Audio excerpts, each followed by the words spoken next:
let me ask you a serious question. If you serve 20 years in the United States military, is it financially better to go officer or remain enlisted? Because most people assume the answer is obvious. They think officers make more money, closed case, clear decision. But the reality is far more complicated than that, because wealth is not just about salary.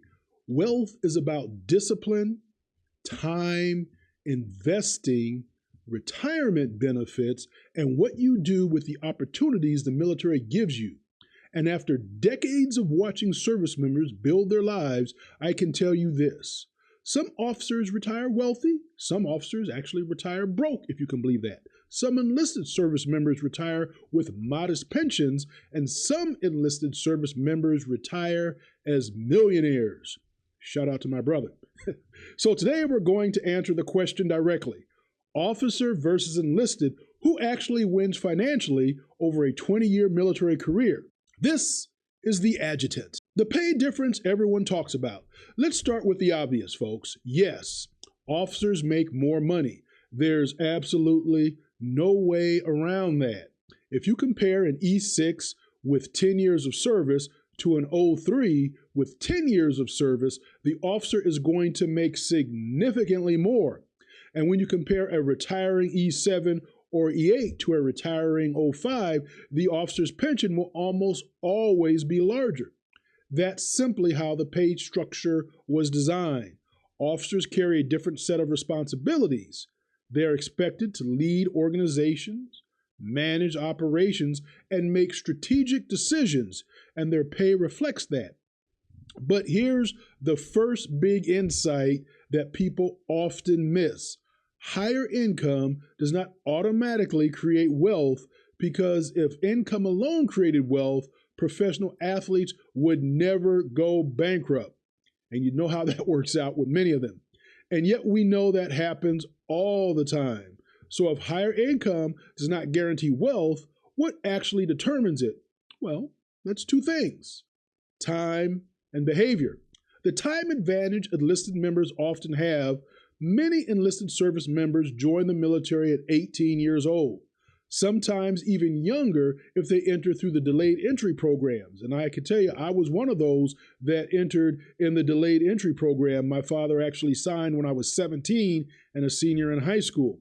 That means they begin earning pay and potentially, if they're smart, investing 4 years earlier than someone who commissions as an officer at 22.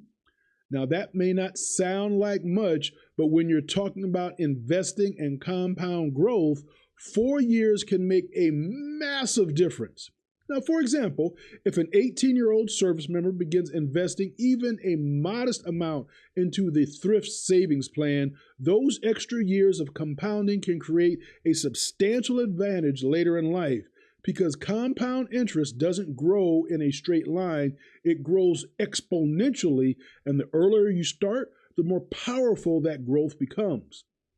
Now, this means an enlisted service member who begins investing early and stays consistent can build significant wealth even if their salary starts out slower and lower. Meanwhile, an officer may begin their career with a higher salary, but 4 years of investment growth. So the real question becomes, does a higher salary overcome the advantage of an earlier start? And the answer is, well, sometimes yes, sometimes no. It depends entirely on the financial behavior. Now we're going to talk about promotion realities in the military. Another factor we have to consider is promotion. Many young service members assume that they will rise to the top of their rank structure, but the reality is this: very few people reach the very top. Most enlisted members do not become E9s. Most officers don't become O6s, certainly not generals. The typical retirement ranks often looks more like this. An enlisted career commonly retire as an E7 or an E8. Officer careers commonly retire as an O4 or an O5. I retired as a captain, and people say, "Captain, that's not a high officer rank." Well, I did retire as a captain, a highly decorated captain.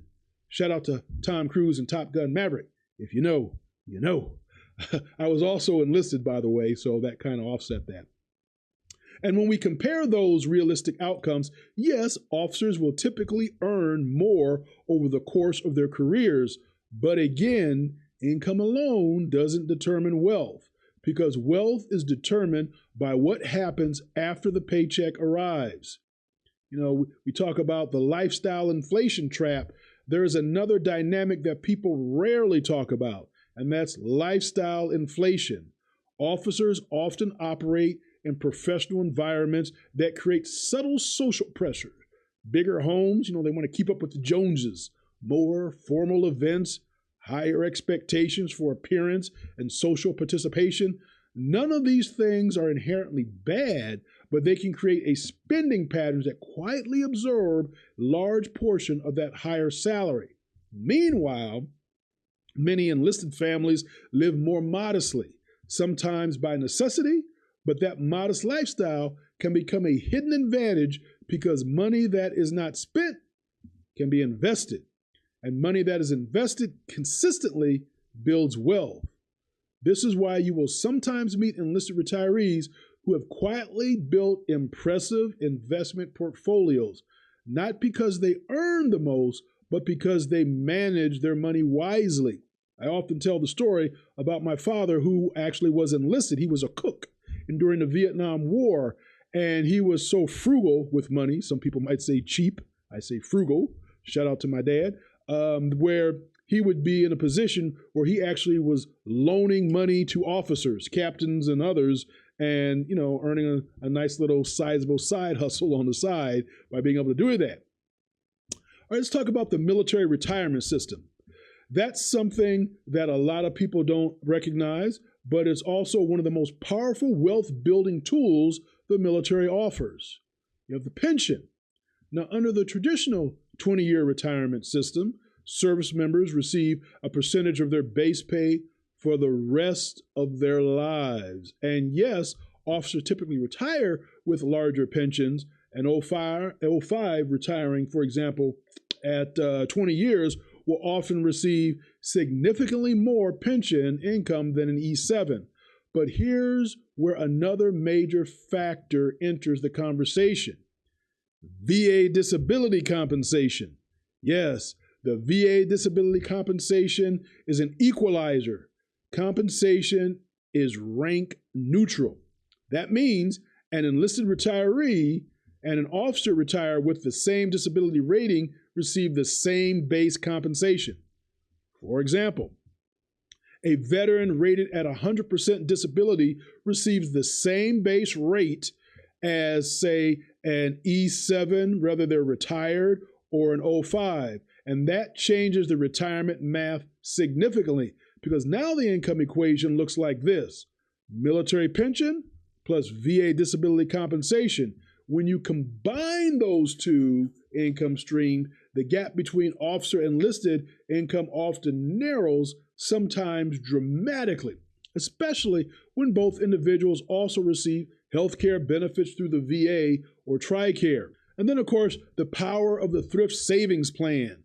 Another major factor in wealth accumulation is the thrift savings plan, commonly known as the TSP. This is one of the most powerful retirement investment vehicles available to federal employees and service members. Why? Well, there's low fees, there's tax advantages, and long-term compound growth. The difference between a service member who contributes consistently and one who does not can be enormous.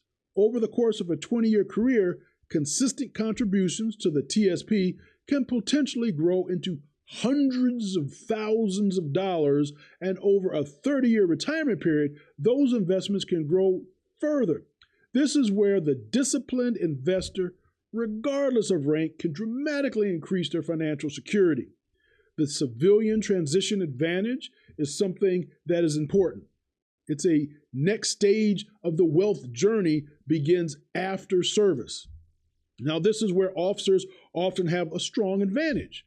Many officers transition into leadership positions in the civilian workforce, corporate management. There's defense contractors, there's senior government positions. Those roles often come with higher salaries, sometimes well into six figures.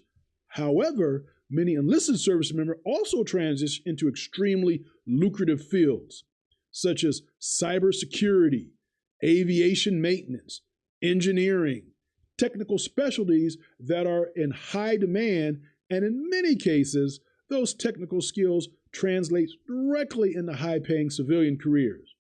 So once again, rank alone does not determine long-term wealth. Skills, education, networking, and professional development all play critical roles. So you might ask yourself, well, who actually wins? After looking at all of these factors, who wins? Officer or enlisted?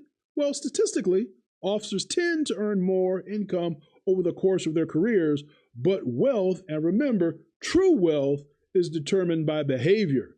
You can be a highly paid officer who spends everything, or an enlisted service member who invests consistently and builds significant financial security. The difference is not rank. The difference, folks, is discipline.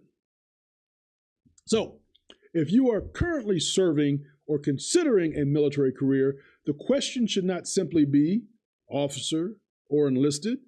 You could do both. You could become a maverick, or a Mustang, I should say. And that's those who serve both enlisted and officer. How do I know? Because I'm one, Mustang.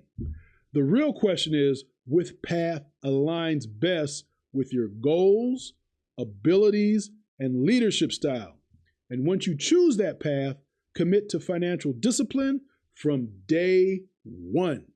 Invest early, avoid unnecessary debt, and take advantage of the benefits the military provides, because 20 years from now, your bank account will not remember your rank, but it will reflect your decisions. This is the Adjutant. And until next time, take care of yourself and take care of each other. I'll see you in the next one. Shalom.